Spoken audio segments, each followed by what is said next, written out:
What is it about the tech part of crypto versus the marketing part of crypto, where those all meme coins pop in, right? You need to kind of wear both hats, but I think it's a little bit on steroids. Why did you start Arcana? Like back in 2017 when I got in, because someone told me about Bitcoin and there's a bunch of ICOs, I really started to understand like the philosophy behind it and sort of instantly got blue-pilled. I really wanted to build something in this space, something of value. Started to understand what works, what doesn't work. Crypto is gonna die. Crypto is not here to stay. Mass adoption is a meme, right, today, where people keep saying, onboarding the next billion, whereas you really should be thinking about how do I get the next 1,000 users. How far is that day when millions of users are gonna start using crypto as a mainstream? I mean, we do have millions, but I don't think it is as large a number as we probably make it out to be, especially on Twitter and social media. For every new builder who's trying to enter the ecosystem, what would your advice be to them? People are ready to now invest in applications. I mean, you're seeing like gaming, of course, like a very strong category. You're seeing RWAs as another very strong category. Web3 social as a strong category. So I think that's already happening. I think money is coming in, and what founders need to be able to do is... Do you think we have enough talent pool? What would you say are some like the strongest drivers of creating this transition between Web2 and Web3 globally? Hello everyone, welcome to Quantum Minds. My name is Kapil Dhiman. I'm the co-founder and CEO of Uranium, and I have my amazing co-host Olivia Carlson with me today to interview a very special guest, Mayur, who's the founder and CEO of Arcana Network. Mayur, welcome to the show. Well, glad to be here, Kapil. Thanks for having me.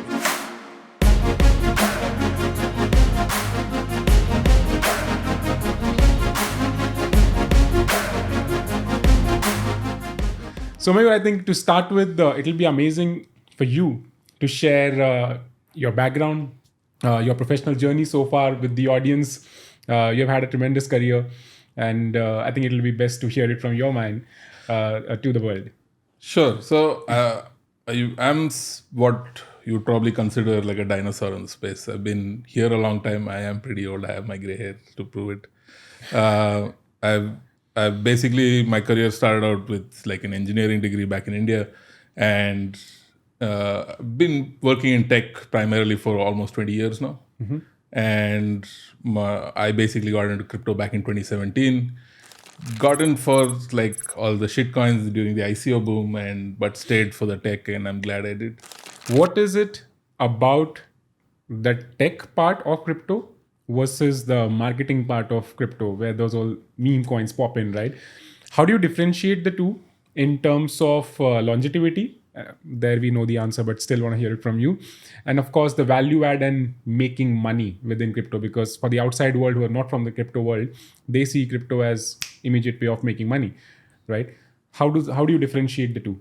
I mean, there really isn't a way to like clearly delineate the two and say that one is more important than the other. Really, I think it just depends on what stage you are as a company, as a business. I think earlier on, if the more that you can like build something that you can actually demonstrate and show people and impress people, will lay a solid foundation for you to then go on and then be able to market it, hype it up, talk a bit more about it. I think both parts are absolutely necessary. There isn't really any wave that we've found where you can say, hey, you know what, I'm just going to be this tech company and I'm going to let my product speak for itself, and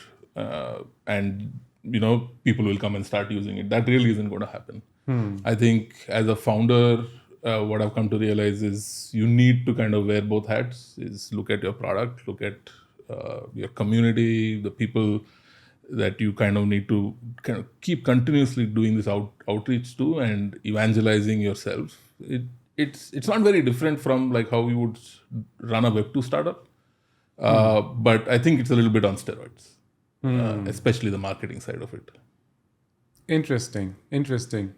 Why did you start Arcana? Well, so like back in 2017 when I got in, because someone told me about Bitcoin and there's a bunch of ICOs, and I've been like working on the product side at the intersection of like business, tech, and design because I found that most interesting for the longest time. And once I started to kind of dabble around with some of these things, and then I actually ended up sort of reading like the Ethereum yellow paper and things like that, is when I really started to understand like the philosophy behind it, and sort of instantly got blue pilled. And I felt like, this is like my calling, as cliche or cringe as it may sound.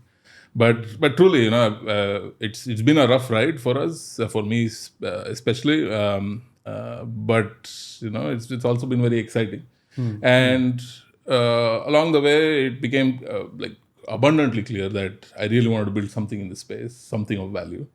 And we started out doing a few experiments and a few different sorts of things, started to understand what works, what doesn't work, till I think I basically got to a point where I said, we need to stop like chasing like narratives, kind of look at like core problems, and also what like me and my team's strengths were, and get to a place where we can marry those two. Like, I think for a while what we tried to do was, like chase hype, chase like metas and narratives and those sorts of things, which is very easy to kind of do in this space, right? The money moves where the hype is.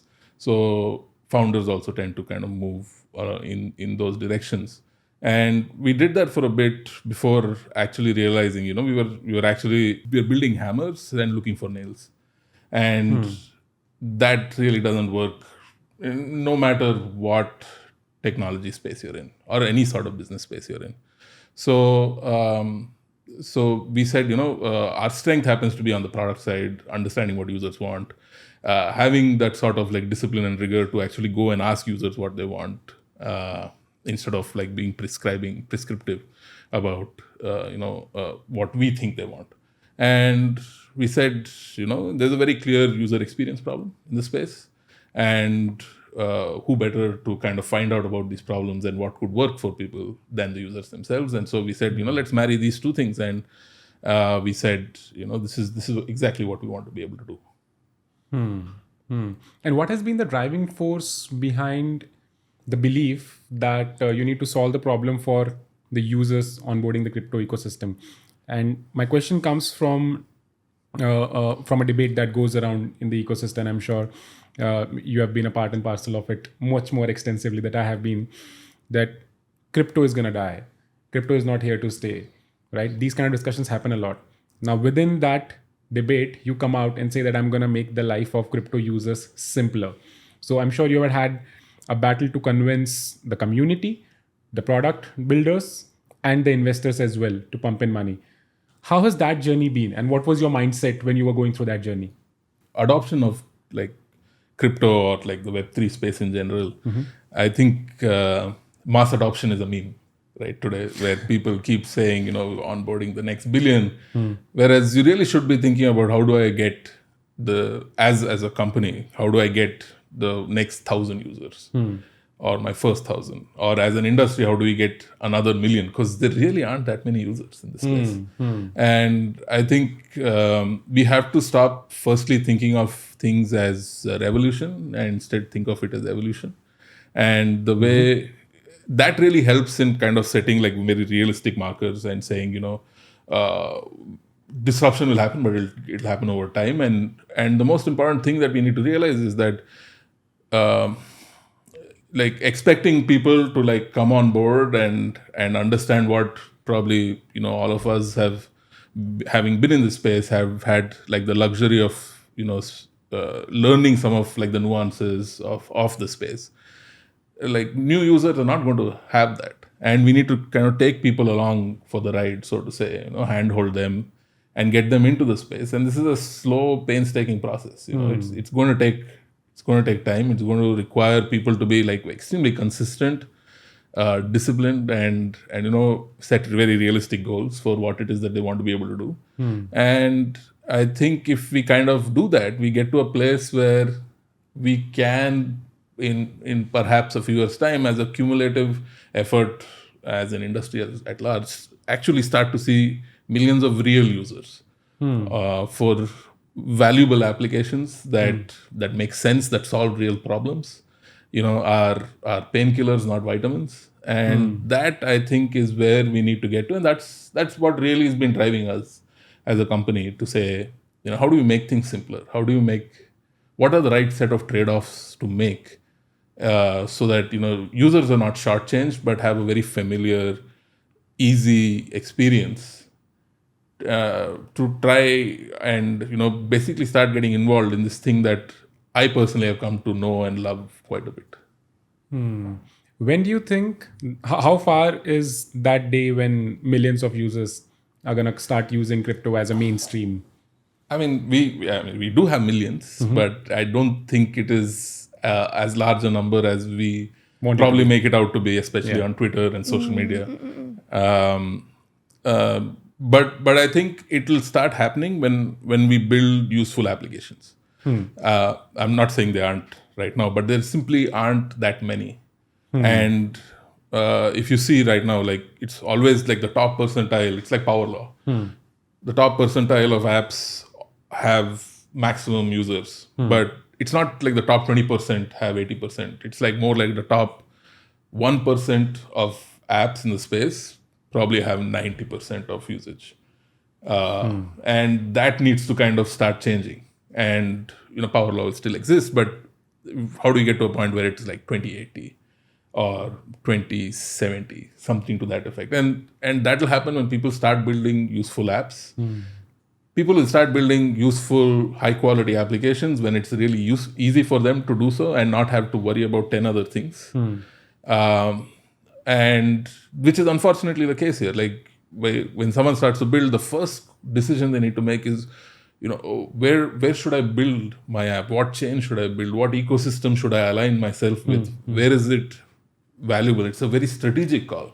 Instead of a pure, like, these are my business requirements, these are my technology requirements, and hence I need to kind of build my app here. But no, now you're thinking, where's the liquidity? Where are the users? Who's having like an airdrop? Is it Solana? Is it Ethereum? Is it some layer 2? So all of these things are right at inception, and it's I think debilitating to a very large degree for people when they have to start thinking about these sorts of things instead of thinking about like what's a better experience for my users? What's a new feature that I should introduce? So I think once we get to that point, which I don't think we are far off from, I think we've built enough infrastructure in the space to afford for this. And I think if the money and capital can start encouraging people to make these sorts of experiments in the application space, I think we'll start seeing users start to flow in. And that's exactly the reason I asked this question to you, what you touched upon in the end, the money and capital flowing in, right?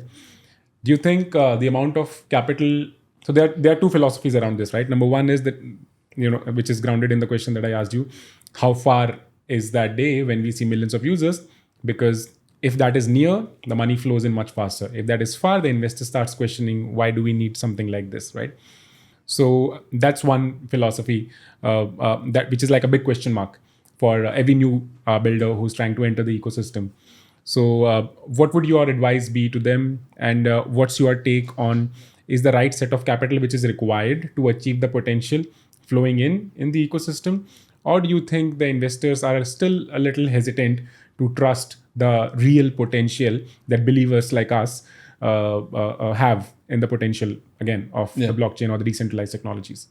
Yeah, I don't think we're very far off from seeing like enough capital flow into the space. In fact, just today I was looking at a report, I think it was by the team at Galaxy, that was talking about how investments in like gaming, Web3 apps, DAOs in the last year or so has exceeded the investments in infrastructure for the first time in a very long time.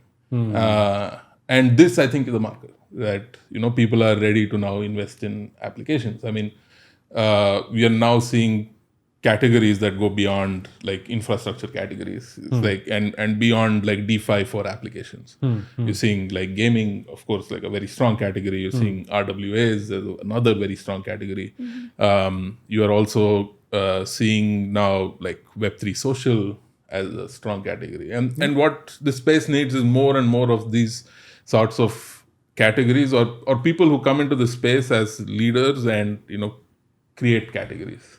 And then it becomes a thing, and then many people try and do the same thing, and then you'll have like lots of people like try and compete, which is of course very healthy. So I think that's already happening. I think money is coming in, and what founders need to be able to do is get to a place where they can just make the call for what they want to be able to build on the basis of what their needs are, as opposed to any other sorts of like decisions. Interesting. And do you think we have enough talent pool to achieve the end goal? Yeah, I mean, most definitely. I think we just put out a job application for a Web3 developer, and we got 200 applications in one day. Wow. So I mean, there is enough like talent who are interested and very good, interested, very good, and have the experience. I think all of that already exists. I think there's enough work being done by these large foundations to educate. I think a lot of money has poured into that space as well. I think some of like the more cutting edge stuff has like research in cryptography and all of the sorts of things has seen a lot of money flow into those areas as well. And I think the talent pool is most definitely there. I think it's just people focusing on building the right thing. Yeah. And I think another beauty about this industry is because it is new, because there's so much space to experiment and build something and offer something new on the table for the consumers at large. It allows new entrants much more than any other industry. Like even if you don't have extensive experience in Web3, nobody can have. It's a new industry still, but you have the passion and the commitment to learn. You can still make your place in this business. Yeah, I mean, I think Web3 is just extension of tech. I mean, no one stops you from building a web app, right? You just need to learn HTML, CSS, JavaScript, maybe a JavaScript framework to be specific, and know how to like code a server again, JavaScript again, and you can sit literally in your bedroom and create a business overnight, literally as of today. I think we need to get there as an industry also, where people can start doing this very easily, where you have extremely small teams that are able to kind of build very impactful applications. This happens in the Web2 space almost every day. You have SaaS companies spring up. It's almost, again, mimetic that you have the consumer SaaS or any other sort of like software as a service businesses that just pop up every other day, and they're probably run by one or two guys. So I think we need to get to that point as well. We were talking about the adoption of new tech and how that's quite prevalent in India, as well as like the talent pool being very, very strong. Like even from a global standpoint, a lot of people have got their gaze towards India, especially when it comes to hiring tech talent and things like that. Would you say that like the bridge between Web2 and Web3 is like stronger or being like facilitated more in different ways in India in comparison to other geographies? Or like what's happening specifically in India when it comes to bridging the two worlds? I think like India definitely has the tech talent pool. I think in other areas we're probably not as strong, and I think it just is like this history, at least in the last 40, 50 years or slightly more, where there's been a lot of push by governments and by people in general towards like a technical education, and just given the sheer population and the competitive nature, I think it comes down to lots of people, trying to working very hard to kind of get to that level. But I wouldn't necessarily say that there is a very like clear bridge between Web2 and Web3 there. There is on the tech side, but there is like, I know the regulations and laws make it very hard for that bridge to exist on, say, the crypto side of things, the cryptocurrency side. And you really can't separate the two. You can't say, like, I'm a Web3 developer, but not have, tried your hand at DeFi. or lending, or trading, or doing something on a DEX, for example, or something along those lines. Because I think the not really fundamentally understanding crypto economics and how it can influence your tech product is something that more and more needs to happen, and that doesn't happen in India as much, perhaps because there is not as much exposure. Like there are not enough kids these days there are lots of kids who are actually trying out different sorts of frameworks and tools and middleware and SDKs and things like that, but not so much trading, buying cryptocurrencies, those sorts of things. So yeah. You already mentioned some drivers of kind of like transitioning from Web2 to Web3 out there, whether it be tokenization of RWA and etc. So I'm just wondering, like in your sort of perspective, what would you say are some of like the strongest drivers of creating this transition between Web2 and Web3 globally? Are you seeing anything in particular that like is catching your attention? Given you said you had read like a piece this morning or an article, so I'm thinking like, is there anything in particular that? Yeah, I mean, so we're seeing capital flow into this say consumer application space, and we're seeing people starting to build a lot of consumer applications on top of fairly mature infrastructure. But it also requires an audience, a set of user base that can easily sort of engage. And this, I think, needs to happen in tandem with all this supposed innovation that's happening, because you could build a very, very useful application, consumer application, but not really end up seeing like the traction that will allow you to like survive and or give you meaningful insights about what you can do next. And that needs to kind of that side of things where it becomes easy for someone to go from, say for example, a user or a consumer to go from, say, landing page to home page to checkout, right? In Web2 apps, this is optimized to death, where that funnel of users that come to your landing page and then are convinced to like create an account, and then consequently browse through your offering, and then make an economic commitment by either buying products that you're selling or subscribing to your services or to your content or whatever it may be.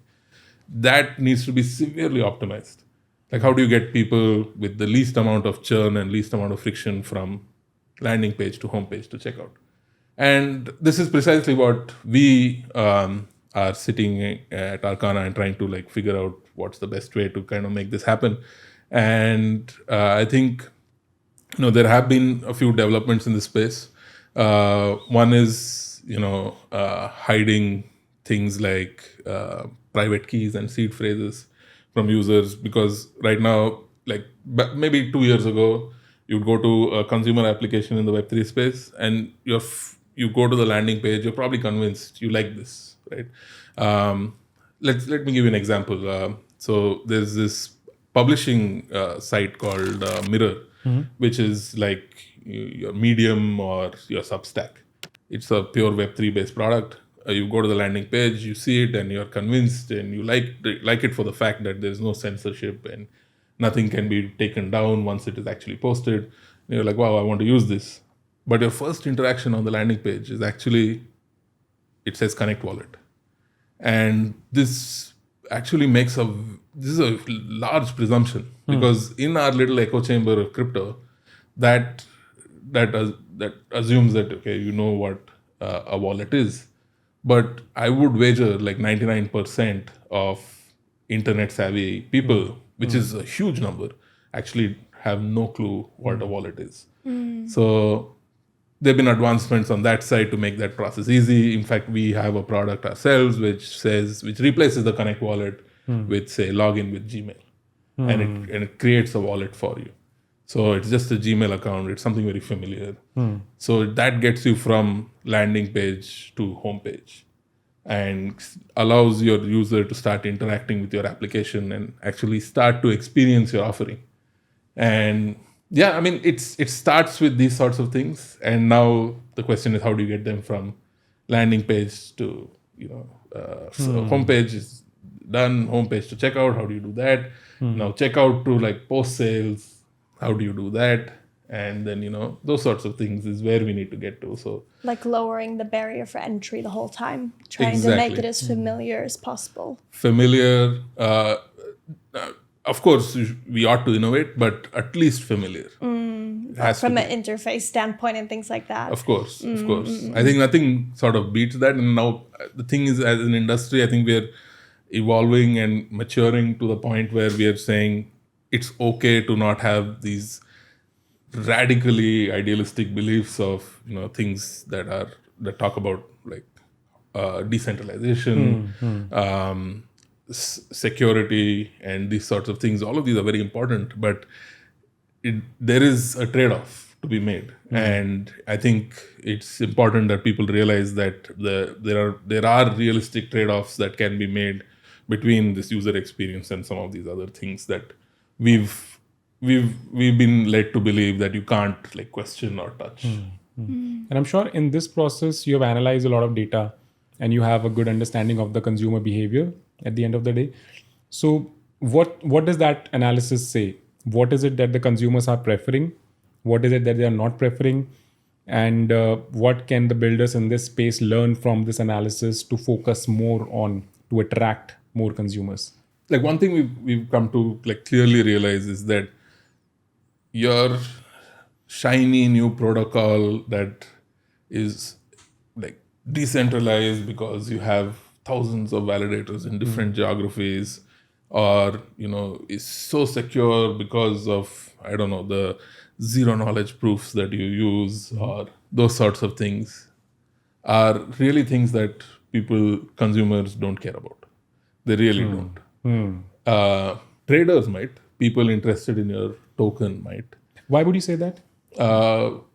Because of the speculative nature of it, right? So speculation is driven by, like I said, narratives and meta and what other people, probably people with larger followings or who have existing legitimacy are liking, and people follow that on the trading side of things. But Got me curious there, right? So on the trading side, and I agree with you, by the way, first of all, right? But just kind of pick your brains on that one. On the trading side, these kind of things which sound more complicated, which at the end of the day, consumers don't really care much about, but the traders are liking it because of the speculative nature. yeah, But these traders don't really care about the technology. they don't. So how does this interplay? Because these traders don't care about the technology. And if they don't care about the technology, they don't understand what's happening at the end of the day. Yeah. So how is this becoming a big narrative on which traders are pumping in the money? Yeah, like how can they speculate if they're not understanding what's behind Exactly. it? Yeah. I mean, I would just say look at like the traditional finance world, right? So I have a business. I did an IPO. I have shareholders who probably never interact with me, my products, my product offerings.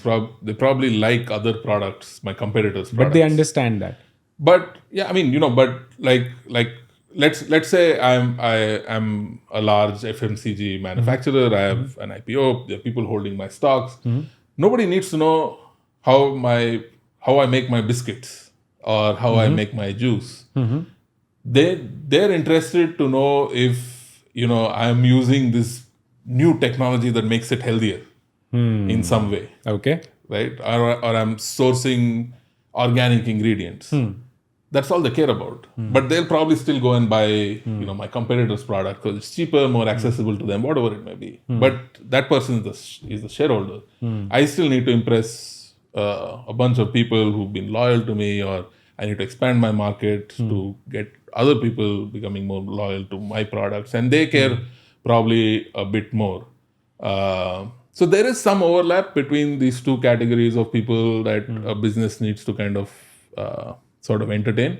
There is definite overlap, but I would say that they are catering to, like, you need to kind of be mindful that different people, these two sets of people have different requirements.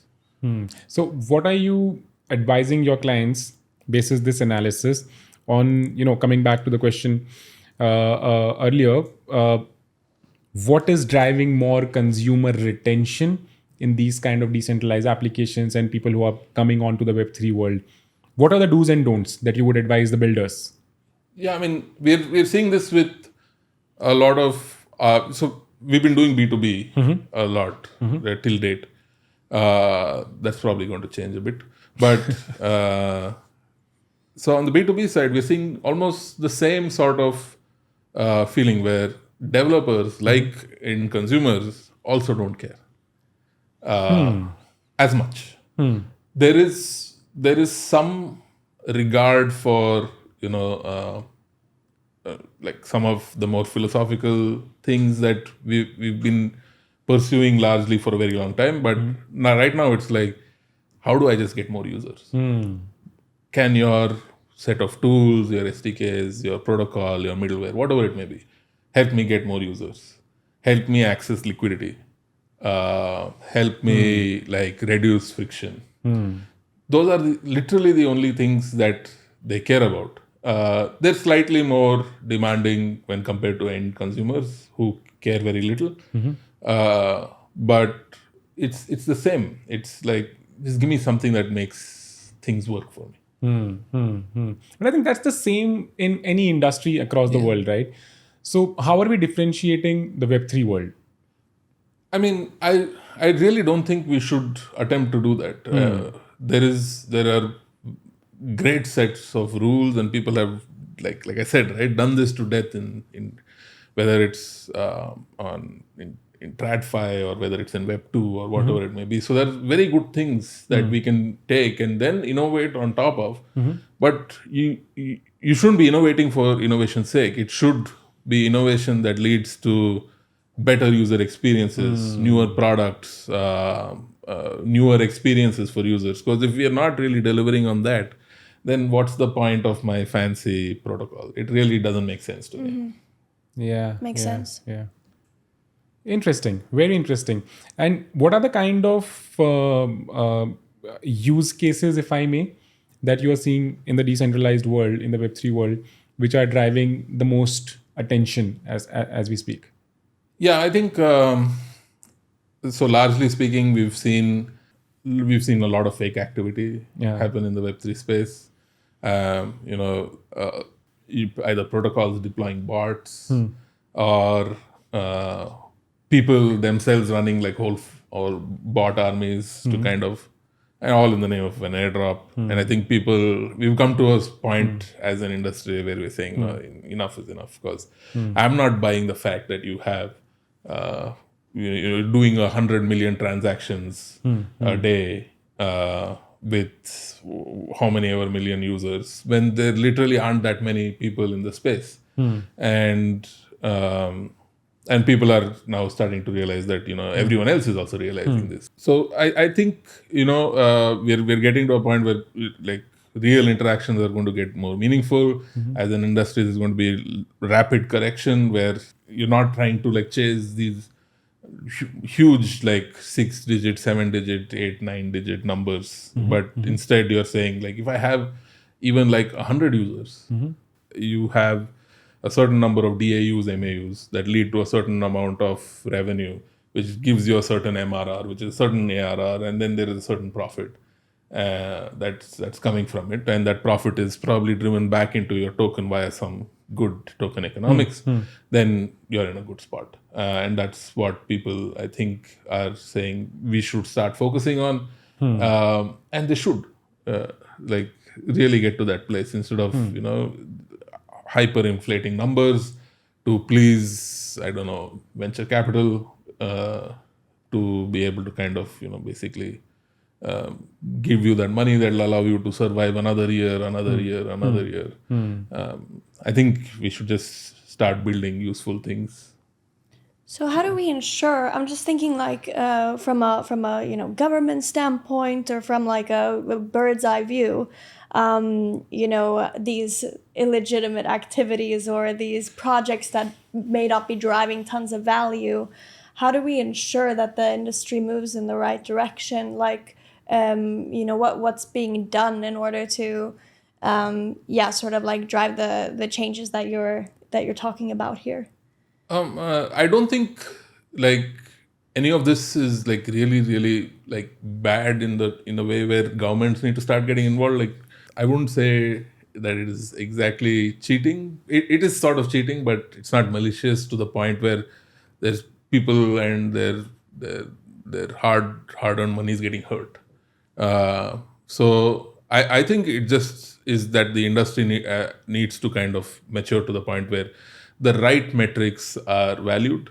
I think maybe 2 years back it was all like TVL, and then people start saying number of transactions, and now we're slowly getting to a point where there is people are now starting to talk about revenues. Otherwise, no one talks about revenues. Right? You can be this massive protocol and apparently worth billions and billions of dollars, but your revenues are probably 5-digit USD per year. Right? So I think that is changing, but that's normal in like early stages of any sort of like burgeoning technology. I think this is what is going to happen. I don't think it is wrong on behalf of like the founders. I think they're just responding to what the market is doing, what's happening, and what people are demanding, and they're like, hey, this is not going to really happen. So just like how everything else is like a bit of fugazi, so is this. Yeah. And you have been in the space since 2017, as you mentioned. Yeah. So you have seen, the emergence of this technology, the bull run, then bear run, and now we are expecting another bull run. In this period, how have you seen the behavior of the developers, investors, and consumer changing?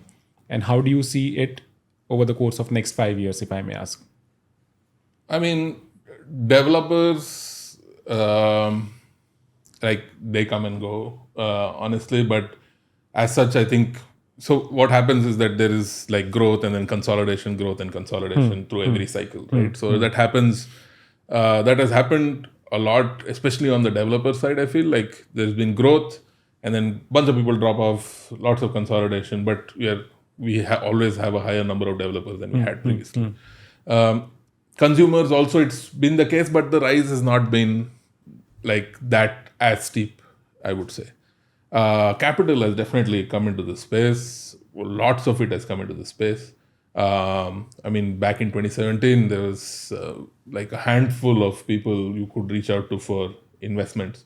It would typically be other founders who probably made money trading and things like that. But now you have, lots of funds, and some of those funds are really, really good and do a great job. And I think growth has been great on that side as well. I think the consumer side growth has, I wouldn't say stagnated, but it has not grown as much as we'd like for it to have grown. That is what we need to change, I think. Interesting. Very interesting. Thank you so much, Mayur. I think this has been a phenomenal conversation, and I'm sure I learned a lot. I'm sure that goes for Olivia as well. 100%. And the viewers have had a great experience. Any closing remarks? Any closing message that you would want to share with the viewers? Not particularly, but perhaps what I will say is I think irrespective of like bull run, bear market, whatever it may be, I think we are going to see over the next couple of years perhaps some very, very high quality applications being built into the space. If it can coincide hopefully with a proper bull market, that's just good economics for more people to come into the space and build very interesting things. And I think we're going to see like a nice renaissance of like high quality applications getting built over the next 2-3 years. And we're probably going to get into a place where people are going to come and just use apps, not dApps. These are just Yeah. apps. That's an interesting one. I think that's going to be a very interesting closing line. Yeah, hopefully. On that note, thank you so much, Mayur, for joining us. It was an absolute pleasure. Like Oh, I said, we likewise. learned a lot, and I'm sure our viewers have had a great experience as well. No, I'm absolutely glad being here, and thank you for asking all of those very insightful questions. Absolute pleasure. Thanks. Thank you. Thank you, everyone. See you on the next episode of Quantum Minds.